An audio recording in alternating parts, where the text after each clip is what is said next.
Hey there, welcome to Pop Culture Cupid. I'm Alison, love coach, here to help you single people find your way back to love. And I'm Michal, I'm a single life coach. I help singles embrace themselves and their singleness, as well as develop a healthy self-relationship.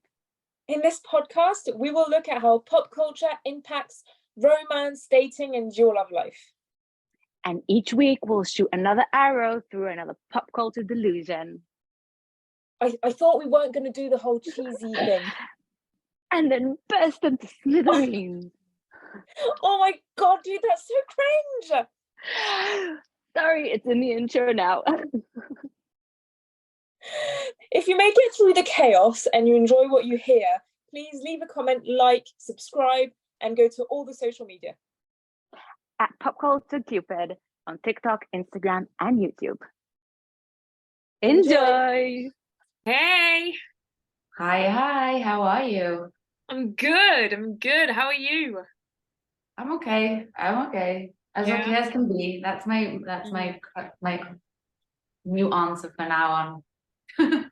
Because I don't know if people realize this, but you're Israeli in Israel. Yes, then we're not going to get into it. No. But yeah. It's, keeping it in mind. I have my own first world problems, which seems very thing where I finally got my new glasses after losing my last two pairs in a couple of weeks. So yay me, new glasses for the people looking on YouTube. I'm very happy about them. Yes. Oh, just as a brief aside, I just want to go over what the YouTube short that I sent you about that. If people feel attacked, if people feel there's a reason for them to be attacked, that they'll feel attacked. So I'll briefly go over it, where they did this study they put makeup on, I think, only women. I'm not sure they said people. I think they said only women. They put makeup on women to make it look like they had these big scars all over their face. And then they were going to be put onto job interviews. And they said, we are looking at, discrimination in job interviews for physical appearance. And so they showed them their makeup with scars. And then just before going into the interview, they said, we're going to touch up your makeup. And they just erased the scars. And so they went in thinking they were going to be oppressed and discriminated against, but actually there was nothing going on. And they were told, don't bring it up. We're just, other people were going to tell them to bring it up. You don't bring it up. We've got different tests and then things like that. And so they went in thinking that they had scars, but actually did not have any scars. And practically 100% of participants came back saying, I got these discriminatory remarks and got treated badly on this. And the conclusion is, if you think that you're going to be oppressed, then you're going to feel oppressed. Whereas actually there's no reason for you to feel oppressed. And I was like, I knew where this was going as soon as they presented the premise of the experiment, and I was disappointed that I was right. I was like, this is just typical. Yeah. Because people like to feel like victims and they like to victimize themselves, and they like when people feel sorry for them, which is like the worst trait in the world, because people may feel sorry for you, but they don't respect you for it. And I think victimizing yourself, no matter how justified, is only going to sink you deeper into that hole. And I'm a believer that people, and it's also proven in psychology, that people will treat you the way you behave or the way you present to the world. If you victimize yourself, then people are just going to treat you like victims. Absolutely. And who wants to, oh my God, it's like the worst. And I'm seeing now in real life time how people are supporting the victims with parentheses, whatever you want to call it, or people who are victimizing themselves and playing that psychological war of trying to be someone who's should be felt sorry for, because they make the most noise, because they make the most, because purely because they victimize themselves and they think that they, deserve the sympathy. I I was like, a while back I was thinking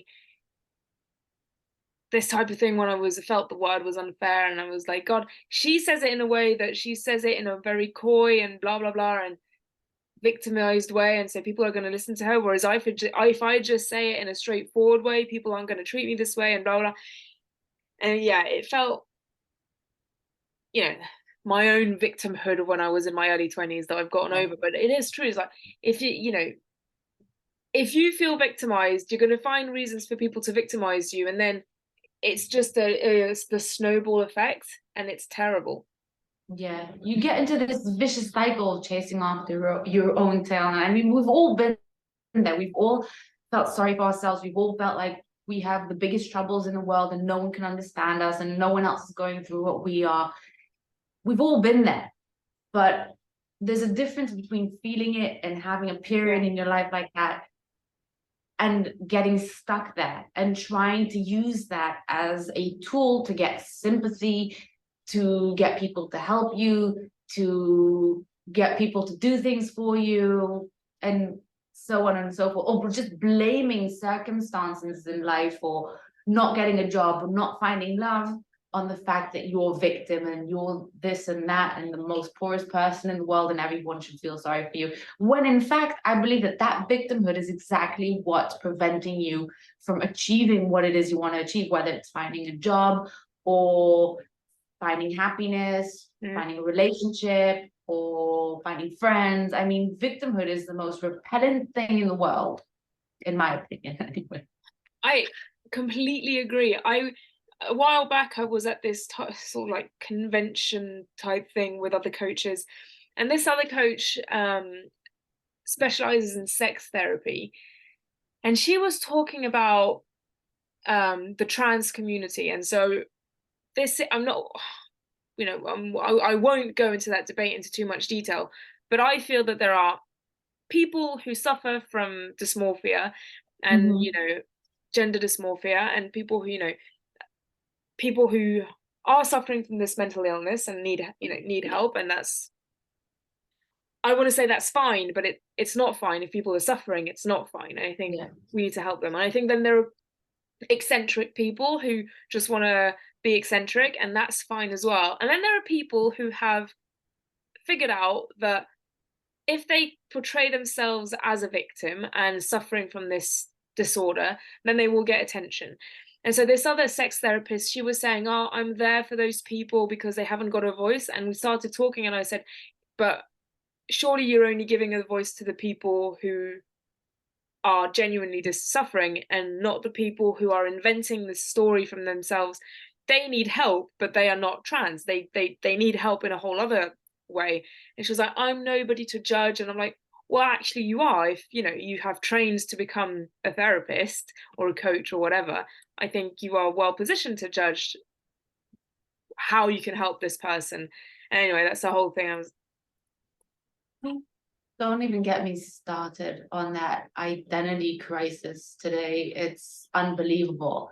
And the saddest thing is that I see so many people feeding into it.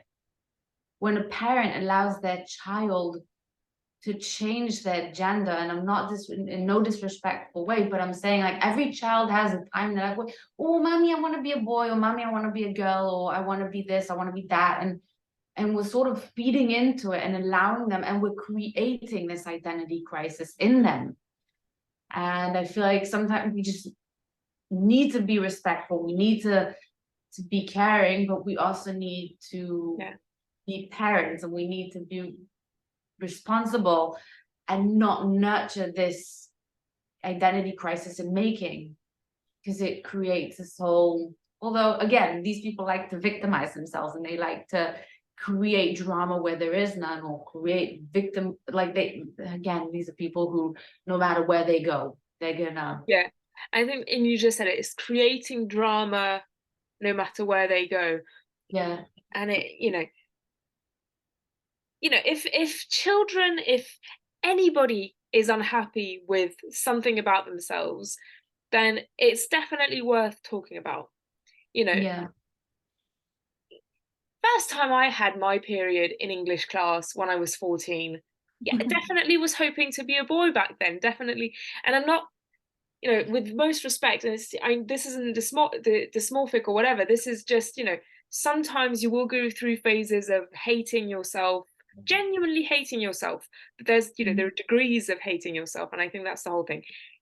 Anyway, I mean, we can either talk about this or talk about the drama that we are here to talk about. It's just, I don't know, interesting how people will create drama, and I think Love is Blind is, you know, the proof of that, of wanting to create drama for attention. I think many of the candidates or participants or whatever are experts at that in Love is Blind.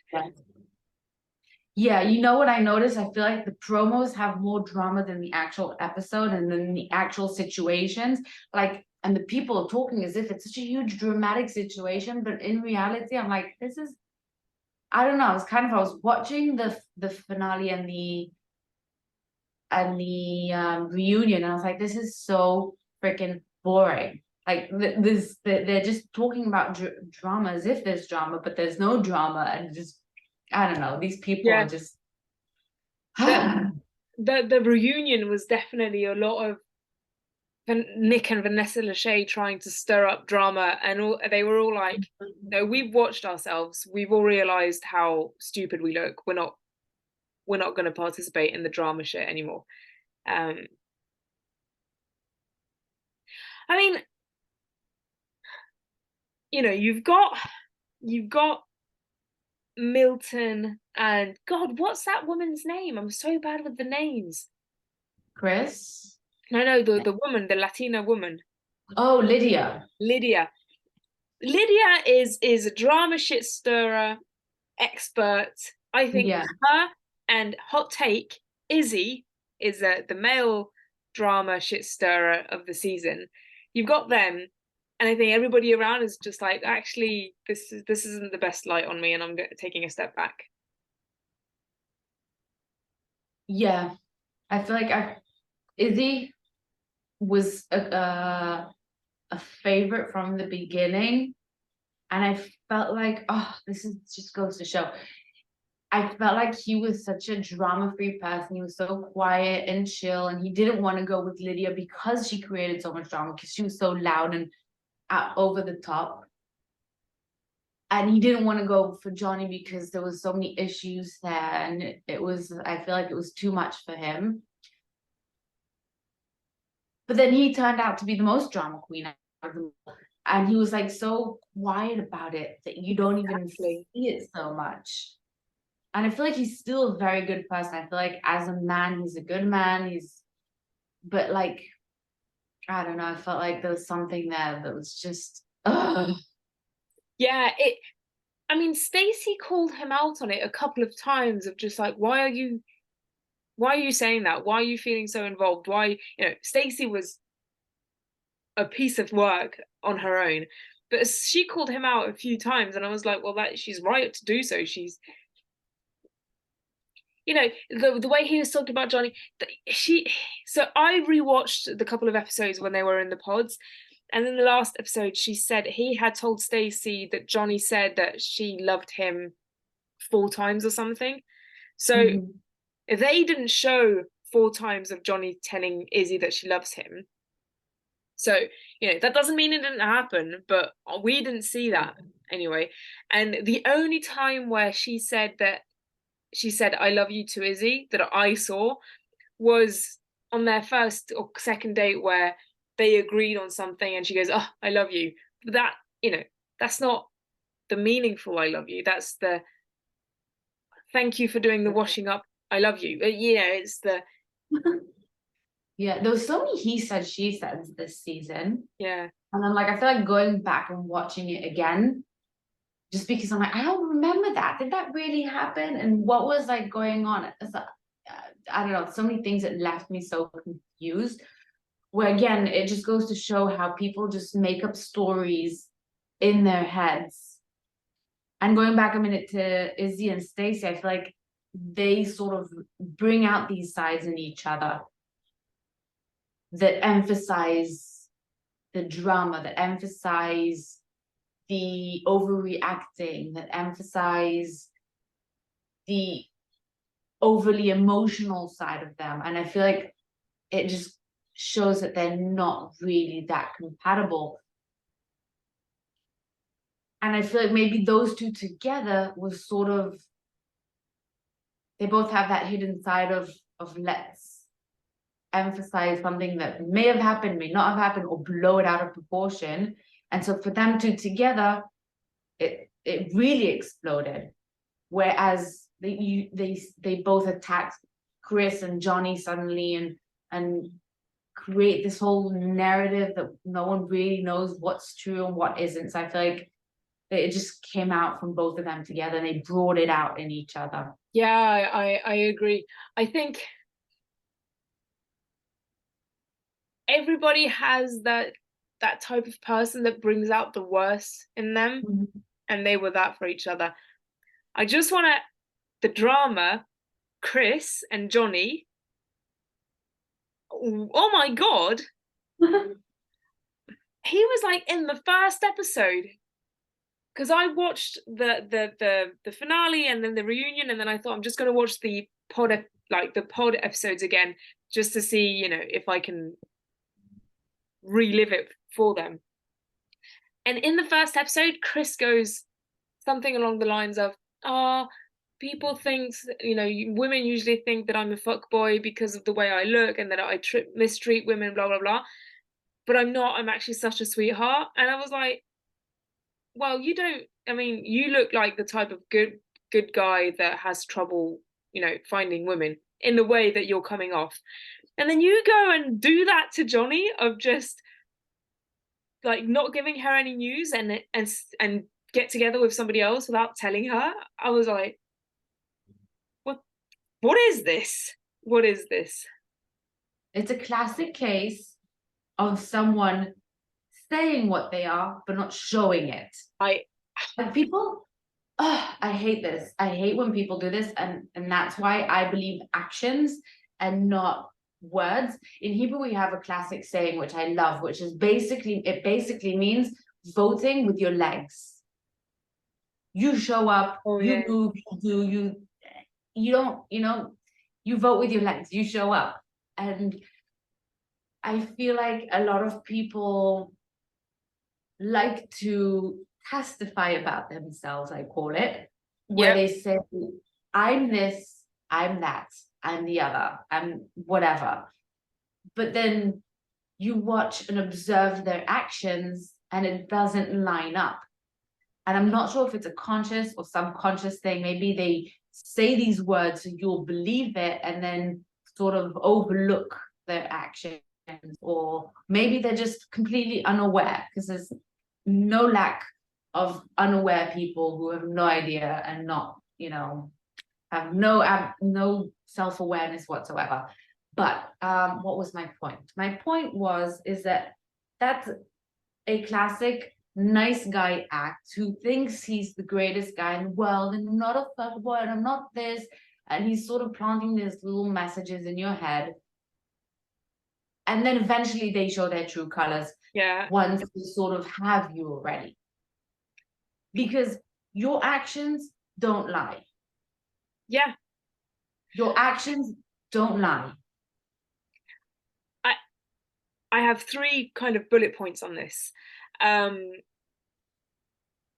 If you feel the need to, you know, if people volunteer information without you asking about them, I completely agree with you. You know, if you ask somebody what their qualities are and they will say something like, I'm honest, I'm thinking, you know, then you are the one asking, and so that's just self-awareness. But if somebody will come up and say something without any other trigger, without any, you know, being invited to do it, you need to be very careful for that. And I always say it to the people that I coach. This one guy, he reminded me so much of this one guy that I dated, that he was just years ago, of this guy, oh, I'm a nice guy, I never get the girl, blah blah blah, because I'm too nice, etc. The way that he ended it with me was such a fuckboy move. We were supposed to be going away on a weekend, and on the Thursday he calls me and says, I'd completely forgotten there's a birthday from Friday to Sunday. I'm only going to go Friday to Saturday, and then we can go on the weekend. We were only supposed to leave on the Saturday. And I said, well, it's fine. If you want to go on the weekend and we cancel ours, it's fine. Just tell me, because it's still cancelable. And I was like, no. I'll go Friday night, come back Saturday, and we can go spend the weekend together. And I was like, okay, great. And on the Saturday, he just doesn't show up. Oh my God. Oh. And he gave me so many excuses for that. And I was just like, Jesus. And then another example was, I used to have this boss where I have a strange relationship with lying. I accept that sometimes people need to lie. It's uncomfortable. It's a shame. You want to do it as least amount as possible. But sometimes, people lie, and that's on them. I realized that in the job interview, she kind of gave me a little white lie of why I was being recruited. She said that the person before had a better opportunity. It turns out that the person before me hated the company, hated the job, and just quit. But you understand. Anyway, and she did a couple of these things where she, said these off-truths that were fine. But she would randomly just tell me, I'm a straightforward person. I like it when things are clear. I don't like talking behind people's backs. I never do that. And I'm like, whoa, I never asked you anything. Like, there is no reason for you to be telling me these things. We weren't talking about this at all. And so after that, I was just like, I'm gonna be Dead giveaways. So mistrusting of her. So you want to, all this to say, you just, anytime anybody volunteers any information, just randomly, believe the opposite. I feel like it's sort of them trying to mask the truth, or again, complete unawareness of self. I'll completely agree. And again, it's like, I feel like it's so weird, and you see this a lot in the dating world, especially with men, where they go, oh, I'm the nicest man you'll ever meet, and I'm so great, and I get so many compliments, and I'm so this, and I'm so that, and I'm like, stop testifying about who you are. I don't need you to tell me who you are. I need you to show me. You don't get to know someone over them listing all of their values and qualities and characteristics. You get to know someone by observing how they behave with you and with other people, by observing how they act around you and around other people, and by observing their actions and what they do. And I feel like that speaks so much louder than words ever could. And not enough people understand that. Oh, yeah. And too many people continue to testify about themselves as if it's like, and I feel like a lot of times when I was on dating apps, all these men have the exact same script. And you go, I'm not like everyone else, so stop behaving like everyone else. It's just a textbook. It's as if they give out to all these stupid boys the same book and just go through these gaslighting words of, I whenever I've got a single guy that I'm coaching, women it's different, but mainly for guys, when we work on their Tinder profile and when we work on, on all of these things, and I want them to have the best profile possible, I get them to list out their qualities. And usually the good guys, they don't say, I'm honest, I'm trustworthy. They don't say it. For them, that's just a given. The good guys, they will come up with, I'm funny, I'm creative, I'm things like that. And so I said, okay, so write a Tinder profile telling me you're funny and creative and blah, blah, blah. And so they write it, I am creative, I am funny. And I said, no, you don't tell me that you're funny. Be funny. Say a joke in your Tinder profile. And they were like, oh, it's, don't tell me, show me. And it's, they say it in films and everything, the best films, they don't have two characters talk about a situation. They have a flashback showing what happened. So don't tell me, show me. And so that's the best things, these things that should be obvious of being trustworthy and honest and loyal and blah, blah, blah. Don't tell me, show me. Yeah, we learned about it in creative writing as well. I studied writing, and they talk a lot about the showing versus telling. And it's not really too connected here, but it is, because as well as when you read a book or when you read a script and they're just telling you the whole plot without showing you the situations, showing you the feelings and showing you what's going on, then you sort of, it's missing the point. And you have to, it's sort of like you're not trusting the reader's intelligence to understand for themselves the situation. So you feel the need to overinterpret for them. Exactly. So, and it's the same goes for when you're dating someone or when you're with someone. If you really are honest, if you really are funny, intelligent, whatever it is, you need to trust the person that you're with, that they will understand and see it for themselves from your actions. And a lot of times it's from just the subconscious behavior of the small things that we do without even realizing it. And if the person you're with can't see that, then they're likely not for you. But when you go and you have to tell someone who you are, first of all, it's a red flag about you, but also if you actually have to tell them and they can't see it for themselves, it's a red flag about them as well. I would put a slight asterisk on that, whereas I wouldn't call it a red flag. I would just say, if they can't see that about you, then they're just not the person for you. Yeah.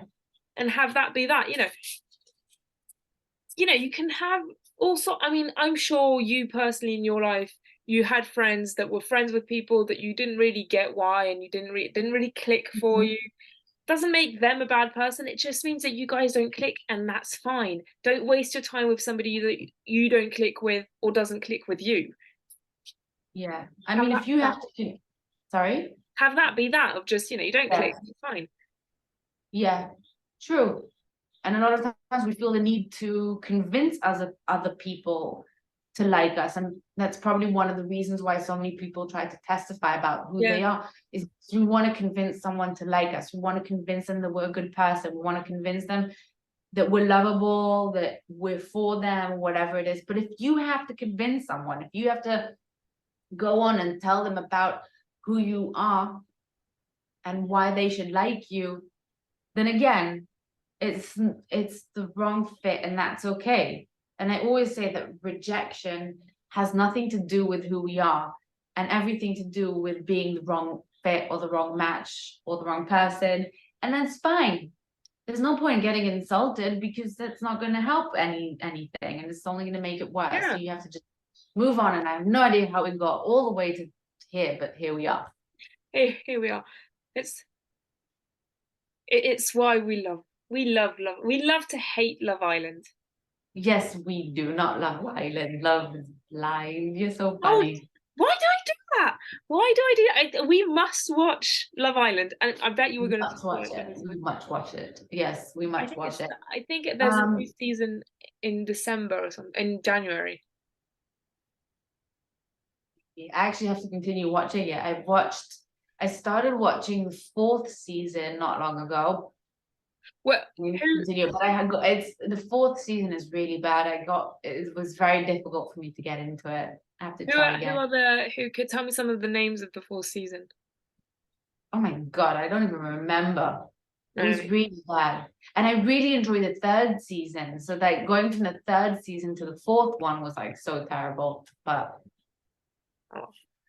anyway, Love is Blind. We're here to talk about Love is Blind. Yes, we should get back on track. What else happened? I feel like nothing really of substance happened. I think the 2 weddings were predictable. Well, predictable, yes and no. Very predictable. I knew that. I was not surprised at the fact that Stacey said no to Izzy for the bullshit reasons that. I'm sure that there is a whole myriad of reasons of why she legitimately said no to Izzy. The fact that she said it was because of the finance, it was either her being dishonest towards him or her being dishonest towards herself. Of just like, the finance is not the reason that it's not working. There are many, many reasons. And if you want to lie to him about it, then it's a shame because he won't be able to learn from it and grow. Yeah. But if you're honest to God, if you think that that's why, and you don't realize the actual reasons why it's over, then you're not going to move forward either. Yeah, I feel like it was just an excuse, and it was just her way of getting out of it, because she realized that this just wasn't for her. And I just don't get why they had to go through all of those vows and talk about how much they love each other, and then she goes and says no. Like, why not say it from the beginning? I feel like, again, that's one of the elements of trying to create drama and trying to create this whole thing around it, so her no comes as a shock. Yeah. It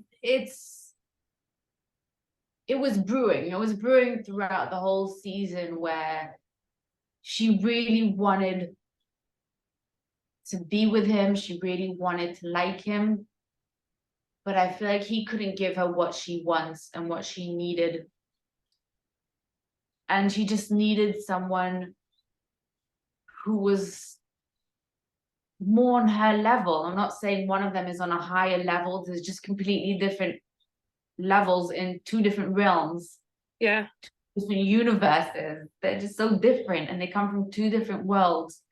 That sometimes I feel like, yes, opposites can attract and can work very well together and complement each other, but sometimes when you have two completely different lifestyles and you come from two completely different worlds, it just doesn't mesh together. And I don't think she could ever bend or make compromises to fit into his world and his way of living. And she just wanted him to make all of the compromises and bending, and she realized that he wasn't going to do that. So she was like, no, then I'm not okay with this. Yeah, I agree. I think two worlds can definitely collide. I'm the living proof of that, because my parents come from two very different worlds, and 30 years later, they're over 30 years later, they're married with 3 kids, and they're happy together. So I think that that can work as long as both of you are willing to work towards the other. I don't know that he was unwilling. I think that he was just still learning, and she was definitely unwilling, and he was just like, I need to grow a lot, and you need to, what I needed to happen was he needed to grow and she needed to open a door, and she was not willing to open a door, and he was not growing fast enough. Yeah, two worlds can definitely collide if you're both willing to just do the work. Yeah, I feel like there's a lot of resistance there. You know how when someone tries to force you to do something that you don't want or that you're not ready for, Yeah, so you block off, you close up and you freeze, and you're not like, and you resist because you're not ready for it. You're not there. They want you to do something that you're either not prepared for or that's just not for you. And I feel like that's what was happening between both of them, where they each wanted, and her more so of him, they each wanted each other to be more ready than they were. They wanted each other to do things that they were just not them or not ready for. And so they were both closing up and clashing because of it. Yeah, I agree. And I think that what you said about being not ready for something, it's the more you force something on somebody, the less they are willing to do it. For example, hopefully she doesn't mind, I'm not going to name her, but I have a friend who feels that her partner needs therapy, and so she's now working on the balance of, like, she's told him that she feels he needs therapy, and so now it's a balance of, she mustn't push it down his throat, because even though he agrees that he needs it, he still needs to be on the journey towards getting to therapy himself. Whereas if he's forced into it, then it's never going to happen. And it's finding that balance. And so I'm not worried about her. She's very good about finding the balance, but it's a delicate balance of, you want to be able to push them towards the direction that they need without making them fall over. Yeah, or making them close up Yeah. and become defensive, because when you're sort of, because you don't want it when you're telling someone that you think they need therapy. It's you a lot of times it's someone who can't see it for themselves, don't understand it, or scared to do it or take that step. And so when you're telling someone that they need to do that, they can get very defensive because they think you're either criticizing them or you're blaming them or you're using that as a tool against them. And so you need to make sure that it's coming from a genuine place where you realize someone is hurting and you're acknowledging that they're hurting and that they need help and that you want to be there for them and support them and you care about them and you just want the best for them. And you're there for them every step of the way and you're going to hold their hand throughout. Yeah. If possible. Yeah, exactly. And what you said is very interesting about, why are you doing this? I think the balance is this. If you are genuinely doing it for them, then it'll be easy to just say you need to do this, but if you're not going to do it, I'm not going to do the work for you. If you feel yourself becoming a bit insistent and losing energy in this, you probably need to check yourself of, is it for them or for you that you're doing it? Because if it's for you, then you do it for yourself. You don't force yourself on anyone. And I think that's the good kind of balance. Like, check in with one of my clients is so he's never had a girlfriend, and so he struggles with that, and so I coached him into finding someone, and so he's now dating someone, and this is very exciting for him. And so on his second or third date with her, he was like, what, I was saying, what are you going to do and things like that, and he was like, well, I was thinking of doing this, but I don't want to be too pushy and I don't want to seem needy and blah blah. I was like, anytime you want to do something for her, think about why you want to do it. Do you want to do it? And I mean, really think about it. Are you doing it to make her happy? Or are you doing it because you want to set yourself apart? And are you doing it because you want her to brag to her friends about it? Are you doing it because you want to get that ego boost and things like that? And really think about it. If it's always genuinely you want to make her happy, then always do it. Always do that if you want to make her happy. But if it's anything else of ego boost or setting yourself apart, I feel it's okay to do that once in a while, but don't do that too often because it's not going to come off well. So it's, if you're doing something for somebody else and it's genuine, then do that all the time. If it's genuine, it's never going to be too much. But if it's something about you or like perception, then you want to keep that in check.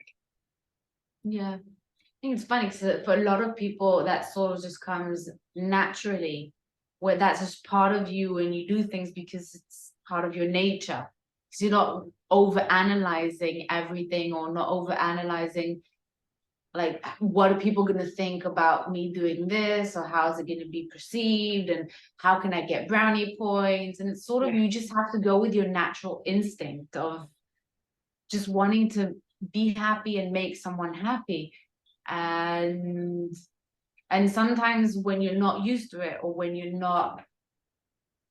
know the world of dating, or you don't know the other world of the world of the other gender, then you do need to take time to think about it and understand it. And I think with time it can become more natural, where you really sort of create this instinct in you, or create this habit of just focusing on what is natural and what is creating happiness, because that's just what it is and what you're just trying to fabricate. Yeah. We're going deep this episode. We are going deep. That's what I love about our conversation. Yeah. That we can start one place and then end up somewhere completely different. Yeah. Oh, you watched that video I sent you with the people suing Netflix? Yeah. I saw it, yeah. Oh, that brought me on something else. So they talked about producers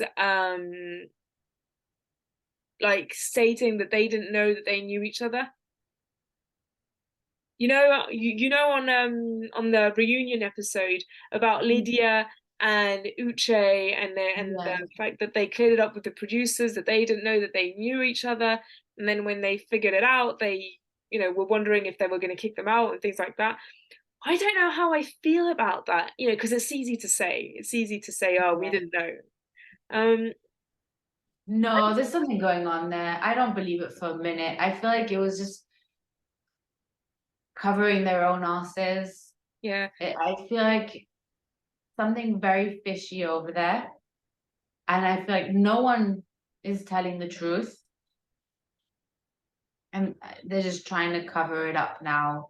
And they know people are just going to believe it and forget about it. And that's it, and move on. Yeah, because it doesn't impact us too much. I think the fact that Uche didn't come to the reunion says a lot. And I think the fact that he didn't come shows more growth than if he did come try to defend himself. Yeah. I want to believe that he's not a negative person. I think he's one of these people that gets swept up in movements and so behave negatively because he gets swept up in movements. And I like to think that he saw the way that he acted and was like, oh my God, this is not a good color on me. And because he's a lawyer and an educated person, realized that coming on the show and defending himself wasn't going to do any good. He was going to be edited in a way that wasn't going to do him justice. And so taking a step back and not coming, I think, is the best decision that he could have made. I mean, they still try to paint it in a bad way. They're like, we offered him to come, we invited him, and he chose not to come. I like the intonation in it where they're sort of, I always feel like when they say that, is that they said they didn't want to come, and it's like such a negative thing that they didn't want to show up and air more dirty laundry on live TV. And I'm like, no, I feel like that's the biggest, the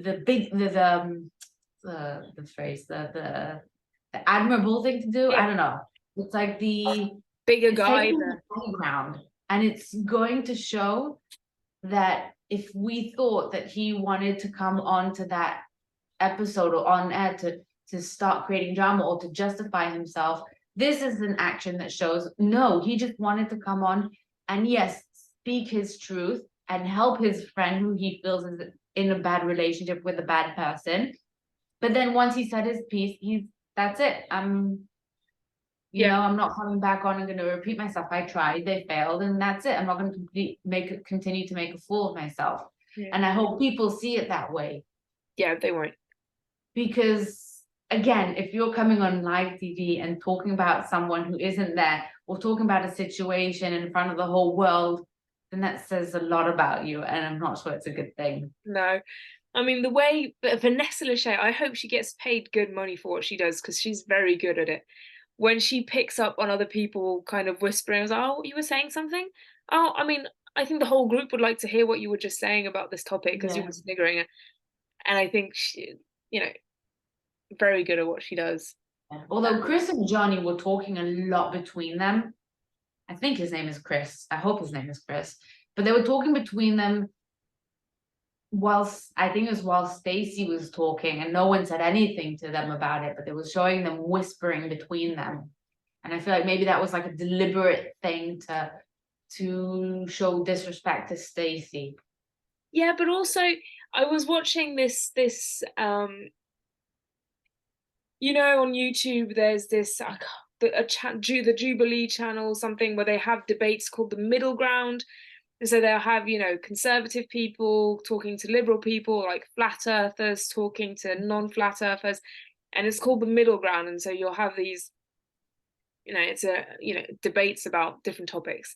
And so there was this one YouTuber reacting to her debate, and she was commenting on, you know, this was edited that way, that did not happen that way, this isn't even in the right order, this isn't happening this way. And I think it's so easy to just take them whispering out of context and make it look like they were whispering during something else. You know, I know my brother, we have this kind of like the equivalent of Survivor in France, where they are, you know, on an island and trying to survive and they get eliminated and things. And so my brother knows a girl who went there, and she was saying that they are given kind of instructions of where to look and how to phrase their sentences, and if they don't phrase it well, they'll reshoot it so that it's done perfectly well, so that at the editing it looks like they are ignoring each other or like they are looking at each other, like it just looks a certain way when it's just not done that way at all. So you know, when you have that in mind, all of these little cuts are just like whatever. Yeah. No, it's very clear that none of these reality shows are 100% pure and real and genuine. There's a lot of editing going on, and it's very clear as day, and we need to take all of it with a grain of salt. Absolutely. I just find it very hilarious. I feel like in the first episode that we were talking about it, we're like, oh my God, everyone's there for love and everyone's so sweet and drama free. I agree, yeah. And here we are. And I think it's so funny that which just goes to show that first impressions aren't everything. Exactly. And it's 100%. First impressions are not everything. And we were saying during an episode that hasn't aired yet, but there's an episode coming called Bad Dating Advice. So I'm not gonna spoil it, but it's that thing of like the first impression. You can't judge somebody when they are in an uncomfortable situation that's completely alien to them. And that's what we're doing with Love is Blind. Yay. Where, you know, they are in front of cameras, surrounded by people, away from their phones, away from their loved ones. Yes, it's an exciting thing and whatever, but it's still completely alien to them. So they're not behaving in their true selves, and they are impacted in certain ways. And so, you know, first impressions matter, but they are not the only thing that matters. Like, it's not the majority. Just like, you know, you want to see that and then see if the rest of the behavior fits the first impression. If it fits the first impression, then you want to stop. But if it keeps changing, then you want to see what ends up sticking. Does that make sense? I mean, there's so many different factors to take into consideration, especially since this is on TV with cameras, and we tend to behave differently with a camera and microphone, whether we want to believe it or not. It just happens. Yeah. I mean, I've said this before, one of the episodes, but like even with us, this is not, you know, we're very natural here. We're very conversational, and we're very, you know, we're just being ourselves. But even so, like, I don't talk like exactly like this in real life when, you know, because there's the camera, there's a microphone, there's this whole thing. And so there is an element of putting on a show with parentheses, I want to call them, I don't know. Yeah. Anyway, what was my point? My point being is that we have to take these factors into consideration of what's going on. And even in real life, like a person could be very nervous, it could be their first time, it could be a lot of different things that creates this first impression that is either an act or false, or just a combination of both. So we sort of need to really be open-minded or cautious to who they really are, and not stick to that first impression. And it goes both ways, whether it's a good first impression or bad first impression, or whether it's a first impression that they want to create and then they behave differently, or if it's a first impression that this sort of happened out of nerves and out of, I don't know, a lot of fear, whatever it is, and then the actions prove otherwise again. So yeah, when I talk to single people and they say, you know, I don't know what I want, it's just I know the feeling that I want to get, it's the vibe. And I'm like, that is the biggest pile of steaming shit that I've ever seen or smelt. That doesn't mean anything. You can't judge someone off of a first date. You need to give them at least 3 dates before making a decision, because the first time is never the right time. And the second time, you'll see if it matches or doesn't match. And then the third time, you'll see if there's a pattern. that's where you make a decision. It's just giving time. The only time the only time where first impressions matter is on a job interview. That's what I say. Yeah. Job interview, you want to go look at your best self, best CV, whatever, and that's that. But even at there's this YouTuber, I can't remember her name, but she works in HR, and she said something along the lines of, you want to give the best foot forward at your interview, I agree, but on your first day at work, you just want to be your absolute calmest self, because if you come full of energy, blah, blah, blah, blah, blah, blah, people will be expecting that all the time and will be disappointed when you're not. And if you come being a wallflower, but then you come out like high energy, people will think you're a lunatic. You just want to come and be yourself and be as stable as you can. And I think that's the right thing. It's just, your first day is, going to set the tone. And that's when, impression, like, just chill. Yeah. I did want to add an asterisk, though, on what you said beforehand about, because I feel like when I go on a first date, I don't come with we call it a shopping list over here. It's hard for me to say, I want this, I want that, there's certain values that I know I want in a person, but at the end of the day, I do feel like the vibe you get from a person, or the feeling you get with them, and the connection that you have with them is what's important. But, and this is a big but, you can't base that on just a first date. My boyfriend now, we had a great first date. We were talking for hours. It was amazing. But I came out like completely confused from that date, and I didn't know what to feel. I didn't know what I wanted. And I didn't feel any sparks flying. I didn't feel like it was, wow. And it took time for that to happen and for me to get into it. And so I feel like it sort of shows that, yes, you want to come in and you want to get that great feeling. And that's something that I always actually do say, is like, you don't want to focus just on a shopping list. You also want to focus on the feeling you have with a person, but it can't be based on just one time. It has to be the overall feeling that you get from them throughout a series of different dates and different interactions. Yeah. Because yes, I feel like the vibes you create with someone is very important, but it's not the most important thing, and it's not something you can really create it or understood in one date. I agree. I think something of that made sense. I think a good guideline is, you want to make sure to find the happy middle of, like, you want to make sure that you're giving people and yourself a chance. So it's not give up too easily, but you also want to make sure that the red flags that you're seeing are genuinely red and not just yellow. Yeah. Because sometimes because you've got people who tend to give up too easily, and then you've got people who will tend to be too forgiving. And I think the happy middle is, make sure that you don't give up, like you give people a chance, but also, if you're seeing 100 red flags, are they really red flags? In that case, you need to stop. Or are they just, yellow flags or amber flags or whatever, and you can just make sure you find the happy middle. Yeah. You also want to understand if it's a habit, if it's a trait, or if it's just a one-time thing. Again, you need to and that's again something that you can't know from just one time. But you need to understand who the person is and who their baseline is and what their baseline is to understand whether something is a pattern or if it's a one-time thing. Yeah. Or if it's something that's like, because I feel like a lot of times, like, red flags can also be green flags in a way. Like, something that seems bad or seems good can be the opposite.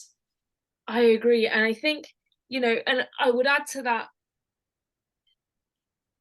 if you feel, if, let's say, the ex-boyfriend comes along and says she did this, this, this, and this, and it's true, it doesn't mean that's going to happen with you, because as we said earlier, like, people bring out the worst in each other, or people can change and, see therapy and things like that. what's true for another person doesn't have to be true for you. You know, if you want to make it to something really meta, you know, the prison system, especially in like Nordic countries, people pay for their crime and then come back and rehabilitate. So I know that's not how the prison system works, sadly. But that's what you want, you know, you want people to learn from their mistakes and then grow from it. So, you know, if you see past behavior with another person, you are not that person. So, you know, you're allowed to figure out if they've grown. Exactly. And I actually had this conversation with my boyfriend the other day where we were like, because we've both had toxic relationships before this, and we were like, if my ex came to you and started talking smack about me, it would be concerning because I don't want them to take your impression of me. And well, now we're a year in to our relationship, and I know you enough to not judge you by what another person comes and tries to paint you as. And you know, also people change. I'm not who I was in my last relationship, like I'm not who I was in my 20s. People change and evolve and grow. And we need to learn how to trust our instincts and see for ourselves, judge for ourselves. But if someone had come to us right in the beginning of our relationship and said, I'm their ex and they did this and that, it's harder to build from that a healthy relationship. Yeah. And it's sort of because you don't really know that person, and then sort of now having that voice in your head, you're going to look for those small things in them, which is why I don't like to, not that I've ever been in a situation where an ex tried to talk down my relation, the person I was with, but like, that's why I like to judge for myself, and I like to see who the person is now, and I like to see who he is with me, because different relationships bring out different sides in different people. Yep, I agree. Especially after that person has done so much work on themselves and time has passed, and you know, that person could have brought out a different side in him, and I could be bringing out a different side in him. And there's a lot of factors to take into consideration here. Anyway, we're digressing here so much, and which just goes to show how boring the finale was. Yeah, boring finale. Interesting conversation nonetheless. Yes. Tell us what you thought. I love about us, that we can create such an interesting conversation out of a boring finale and reunion. In a couple of months, they'll come up with like the where are they now? I'm excited. Where are they now? Like this, so there's one couple that actually are still married, and I don't think they'll be married in a few years. I feel like Milton is sort of like a deer in the headlight. And he's like, how did I get here? And he's sort of stuck there right now, and he's gonna grow up and be mature, and then he's gonna get the hell out of there. Milton was rebelling against his strict family. Yeah. I don't know, it's just so weird what's going on there. Tell us what you thought about the finale and the reunion. And yeah, you surprised with the couples that didn't end up together? Your predictions, and follow us on all the social medias. Yeah, pop culture Cupid. I don't know why I just said it like that. Oh my god, pop culture Cupid. The American pop culture. It's amazing. Yes, I'm gonna Sorry stop. for any offense. Someone help me up. I'm sleep deprived. Bye everyone. Bye.